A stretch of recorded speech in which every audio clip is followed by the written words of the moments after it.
Imagine waking up tomorrow to complete darkness. No phone signal, no internet, no lights flickering back on. Hospitals running on failing backup generators. Traffic lights dead. Water treatment plants shutting down. This isn't a horror movie. This is the nightmare scenario that energy experts are warning about for 2030. And before you click away, thinking this is just fear-mongering, I need you to hear what's actually happening right now in our global energy transition. Because what I am about to reveal will change how you see every solar panel and wind turbine you encounter. Hit that subscribe button because this investigation goes deeper than anything you've heard before. The year is 2028. Berlin goes dark for 72 hours. Not from a storm, not from war, from something far more terrifying. The complete failure of renewable energy infrastructure during a windless winter week. Backup systems, designed for temporary outages, collapse under sustained demand. This isn't speculation. This is extrapolated from real grid failures already happening across Europe and California. And it's about to get much worse. Right now, as you watch this, the global energy system is undergoing the most radical transformation in human history. We're replacing 100-year-old fossil fuel infrastructure with technologies that didn't exist at scale just 2 decades ago. Solar farms stretching across deserts. Offshore wind turbines taller than skyscrapers. It sounds like progress. It sounds like salvation from climate change. But there's a problem nobody wants to talk about publicly. A problem so severe that energy engineers are losing sleep over it. The promise of renewable energy is seductive. Clean power from the sun and wind. No emissions, no pollution. A sustainable future for our children. But here's what they don't tell you. In those glossy environmental campaigns, solar panels only work when the sun shines. Wind turbines only spin when the wind blows. And despite billions in research, we still don't have battery technology capable of storing energy at the scale needed to power modern civilization through those gaps. This isn't a minor technical challenge. This is an existential vulnerability in our global infrastructure. Let me show you what's already happening. In 2021, Texas experienced a catastrophic grid failure. Frozen wind turbines and natural gas failures left millions without power during a deadly winter storm. People died. The economic damage was over $200 billion. California, a leader in renewable adoption, now faces regular rolling blackouts during heat waves when solar generation peaks, but demand continues into the evening after the sun sets. Australia's renewable heavy grid has experienced multiple near-collapse events. The United Kingdom has paid wind farms to shut down during high wind periods while simultaneously paying gas plants to stay online as backup. This is the dirty secret of renewable energy. It requires fossil fuel infrastructure to remain operational as a safety net. But it gets worse, much worse. Because the real crisis isn't just about technology, it's about time. We're racing to shut down coal plants and nuclear facilities faster than we can build reliable renewable capacity. It's like demolishing your house before your new home is finished. Then realizing you don't have enough materials to complete construction. Governments have set aggressive carbon reduction targets without ensuring grid stability. The result, we're creating a system that is potentially more fragile than the one we're replacing. Let me know in the comments if you've experienced a blackout in your area recently. I want to know if you're seeing the warning signs, too. Now, let's talk about the elephant in the room, the intermittency problem.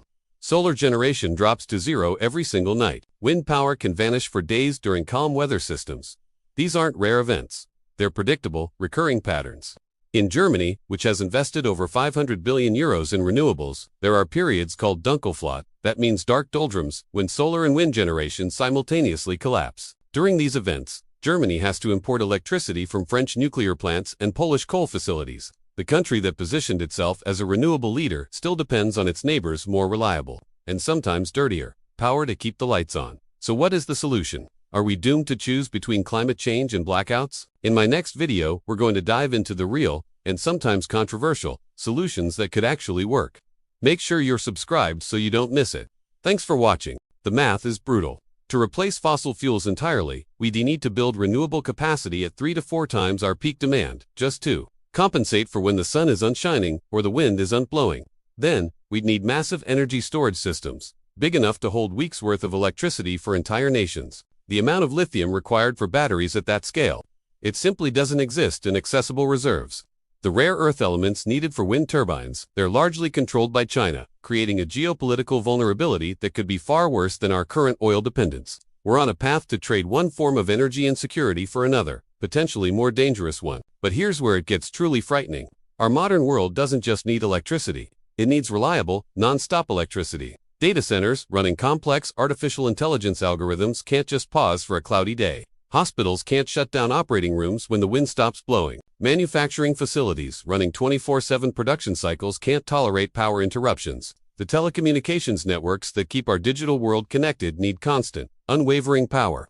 We've built an entire civilization that assumes electricity will always be there, just a flip of a switch away. That fundamental assumption is about to be tested in a way we are not prepared for. And there's an invisible crisis accelerating everything. Artificial intelligence is devouring electricity at an exponential rate. A single query on ChatGPT uses 10 times more energy than a simple Google search. Training advanced AI models requires the power equivalent of thousands of homes for months on end. Companies are now planning to build dedicated power plants just to run their data centers. Microsoft is even exploring restarting the 3 Mile Island nuclear reactor exclusively for AI computation. The energy demand from AI alone could consume all the new renewable capacity we replanning to build by we retrying to solve the climate crisis while simultaneously creating technologies that demand more power than ever before in human history. If you're finding this valuable, make sure you're subscribed so you don't miss what's coming next. This investigation uncovers documents and data that will shock you.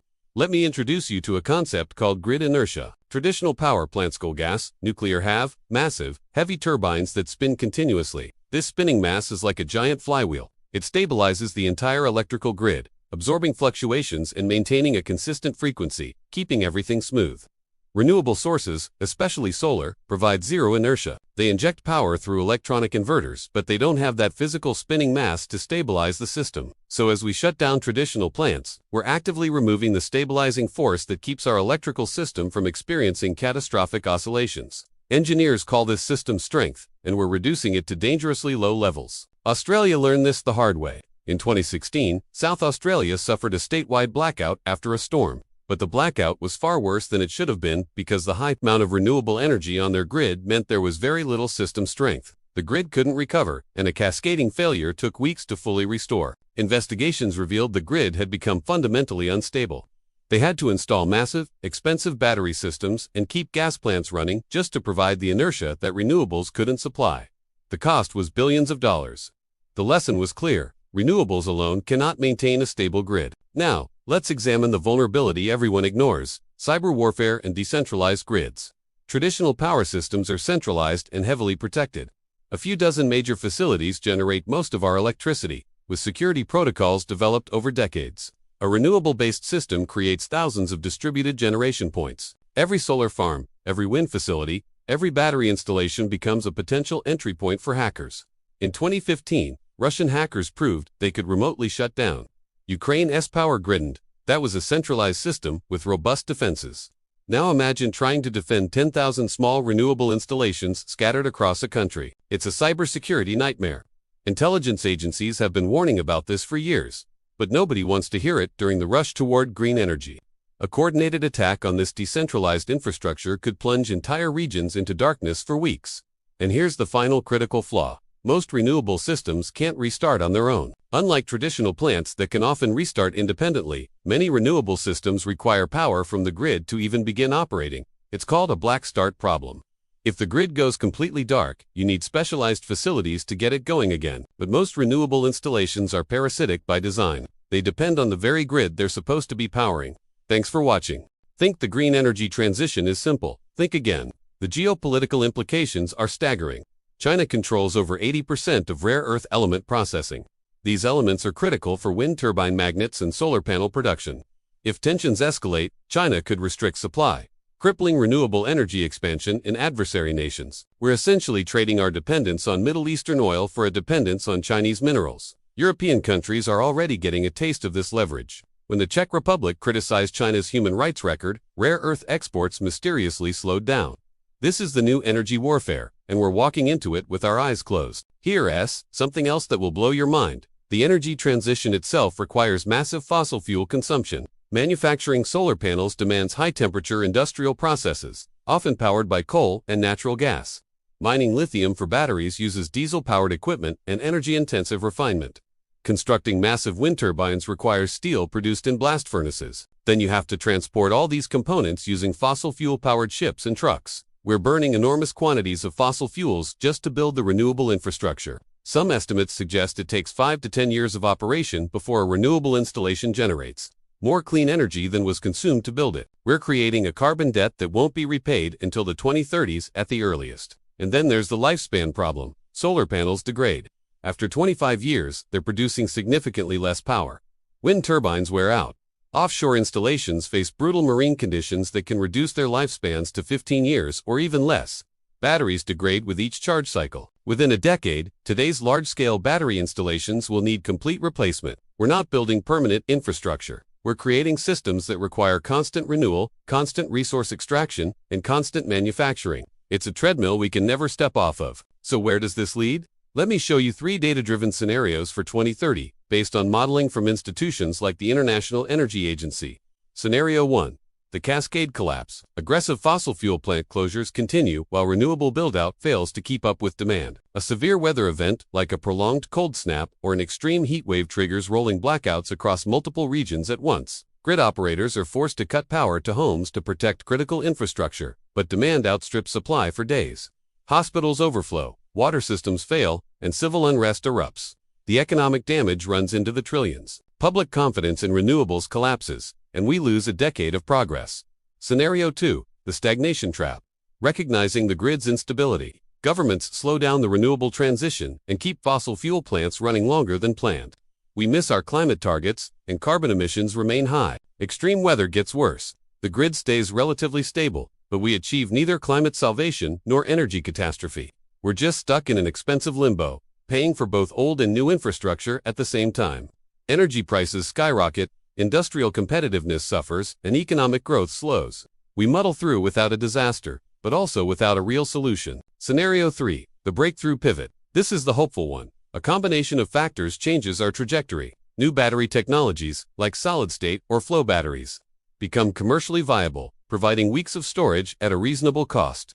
Small modular nuclear reactors are deployed at scale, offering carbon-free baseload power. AI-powered grid management systems optimize renewable energy far better than human operators ever could.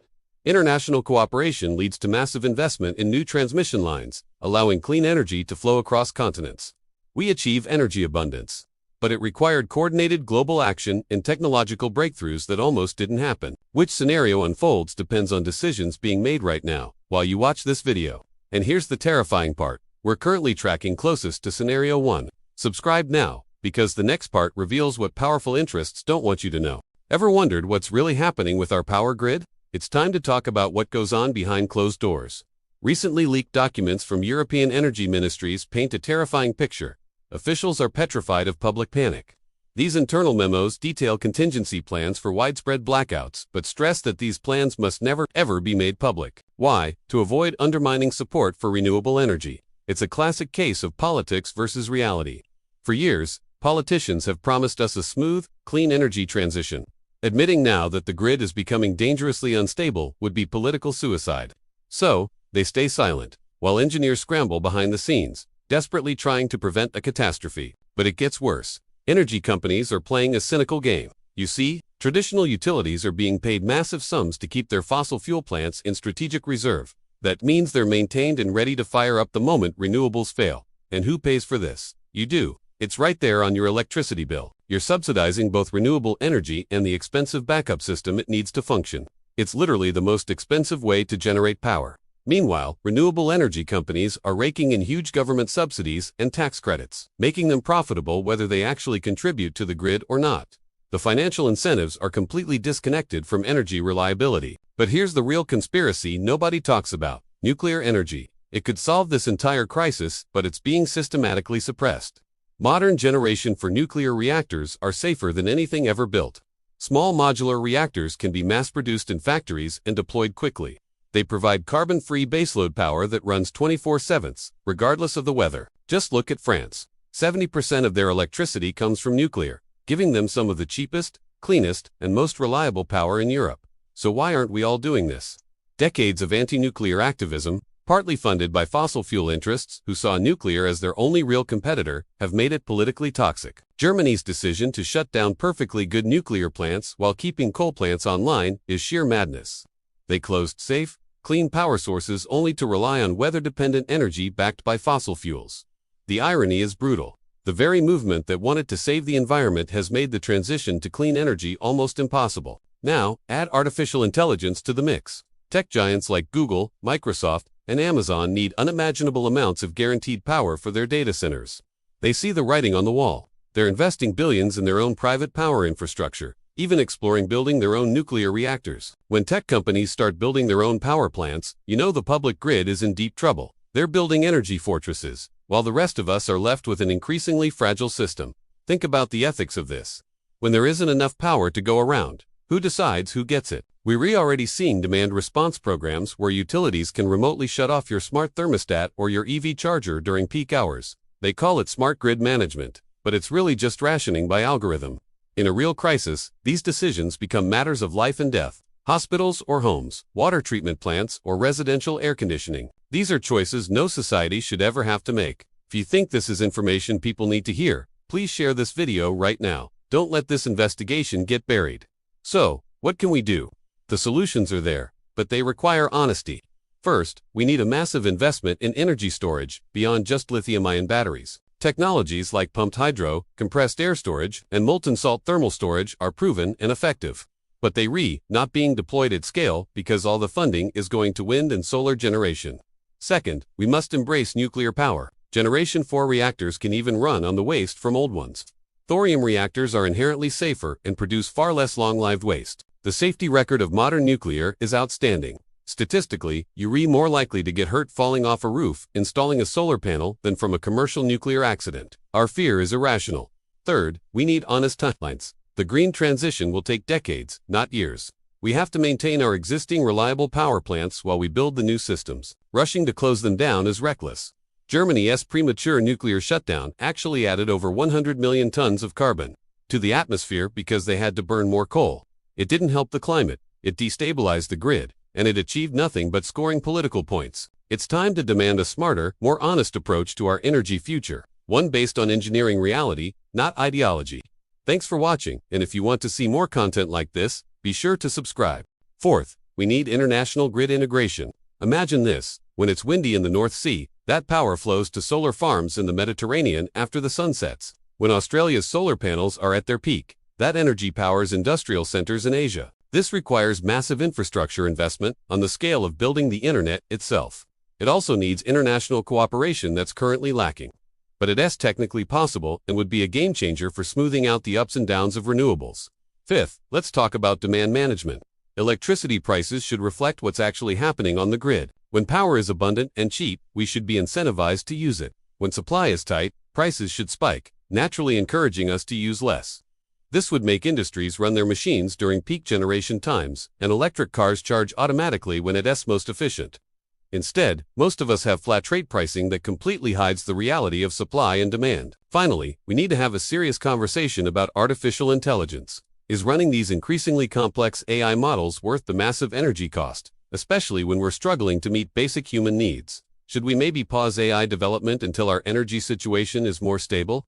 These are uncomfortable questions, but they're becoming urgent. The real existential question isn't whether AI will become self-aware, it's whether feeding its enormous appetite for energy will mean sacrificing our own energy security. The clock is ticking. We might only have about 5 years before the fragility of our power systems reaches a critical point. If you talk to engineers who work in grid operations privately, they'll tell you they're terrified. They see the data. They know how vulnerable we are, but they're under political pressure to stay publicly optimistic.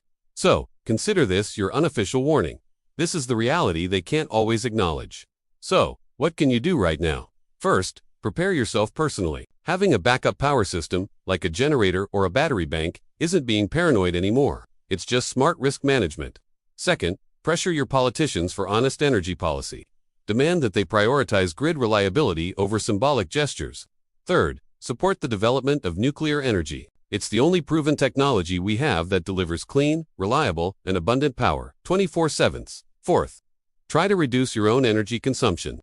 Not out of guilt, but because the supply constraints are very real. And fifth, please, spread this information. The mainstream story about renewable energy is dangerously incomplete. A global blackout around 2030 isn't a certainty. But to prevent it, we have to acknowledge the problems that powerful interests would rather keep hidden. We have to value engineering reality over political fantasy and accept that good intentions don't automatically lead to good outcomes. The transition to renewable energy is necessary, but it has to be done correctly, with proper planning, reliable backup systems, and realistic timelines. Right now, we're doing it wrong. We're creating a catastrophic vulnerability while patting ourselves on the back for being environmentally virtuous. I want to leave you with this question. When the blackout comes, will you be able to say you didn't know, or will you have to admit that you knew but didn't act? The information is out there. The warnings are being issued. The choice is whether we listen to the engineers or keep believing politicians who promise easy fixes to incredibly complex problems. Make sure you subscribe and hit that notification bell, because I'll be tracking this story very closely as it develops. The next few years will decide whether we achieve energy abundance or face an energy catastrophe. You'll want to stay informed. The future isn't written yet, but the current path is clear. We are racing toward a cliff, and the warning signs are everywhere for those who are willing to see them. The question isn't whether renewable energy can work. The question is whether we are implementing it intelligently or ideologically. Right now, ideology is winning. And that should scare you far more than climate change itself, because we might just solve our carbon emissions by accidentally destroying the very technological civilization that those emissions helped build. This is the conversation nobody wants to have, but it's the one we must have, before it's too late. Before the lights go out for good, the countdown to 2030 has begun. Are we prepared? Are our leaders being honest with us? Are we even asking the right questions? The answer to all three is no. And that's why this might be the most important video you watch this year. Stay informed, stay skeptical, and whatever you do, don't let them tell you everything is fine, because it's not. And pretending otherwise won't keep the lights on when the grid finally fails.